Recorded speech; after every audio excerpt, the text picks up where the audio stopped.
নমস্কাৰ সকলোকে স্বাগতম জনাইছো স্মাৰ্ট এডুকেশ্যন চেনেলটোলৈ আজি 2024 বৰ্ষৰ অযোধ্যাৰ ৰাম মন্দিৰৰ ওপৰত কেইটামান অতিকৈ গুৰুত্বপূৰ্ণ প্ৰশ্ন আলোচনা কৰিবলৈ ওলাইছো ভিডিঅ'টো শেষলৈ ভালদৰে চাই থাকিব আৰু বন্ধু বান্ধৱীৰ লগত ভিডিঅ'টো শ্বেয়াৰ কৰিব আৰু চেনেলটোত নতুনকৈ আহিছে যদি সাবস্ক্ৰাইব কৰি থব এনেকৈ নতুন ইনফৰমেশ্যন ভিডিঅ' আৰু জিকে আগলৈ পাই থাকিবলৈ আজিৰ প্ৰথম প্ৰশ্নটো হ'ল How much feet tall is Ajodhya Ram Mandir temple? Ajodhya Ram Mandir kiman foot oho? Here side option dia ase শুদ্ধ option to hol A 161 foot. Mandir to prosto hoise 205 foot, দীৰ্ঘ hoise 360 foot আৰু বা উচ্চতা hoise 161 foot. Next question. Which company is constructing Ram Mandir? কোনটো কোম্পানীয়ে ৰাম মন্দিৰ নিৰ্মাণ কৰিছে ইয়াৰ শুদ্ধ উত্তৰটো হ'ল B Larsen and Toubro 3 number প্ৰশ্ন Who is the chief architect of Ram Mandir?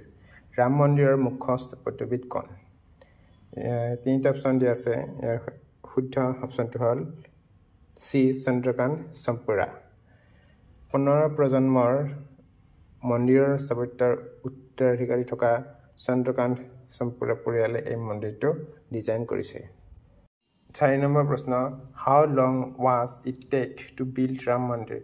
Ram মন্দিৰ নিৰ্মাণ কৰিবলৈ কিমান সময় লাগিছিল ইয়াৰ শুদ্ধ অপচনটো হ'ল C 3.5 years Next question Who was the chief justice gave final verdict to Ajodhya dispute?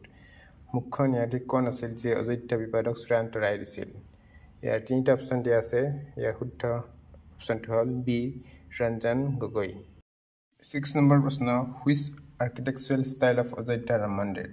Ayodhya Ram মন্দিৰৰ কোনটো স্থাপত্য শৈলী ইয়াৰ শুদ্ধ অপচনটো হ'ল C নাগাৰা Next প্ৰশ্ন What is the name of the celebration that signifies Lord Rama's return to Ajodhya after defeating Ravana? Ravanok পৰাস্ত কৰি ভগৱান ৰামৰ অযোধ্যালৈ উভতি অহাৰ সূচনা কৰা উদযাপনৰ নামটো কি ইয়াৰ শুদ্ধ অপচনটো হ'ল B দিৱালী ভগৱান ৰামে তেওঁৰ পিতৃ ৰজা দশৰথৰ আদেশ অনুসৰি তেওঁৰ পত্নী সীতা আৰু ভাতৃ লক্ষ্মণৰ সৈতে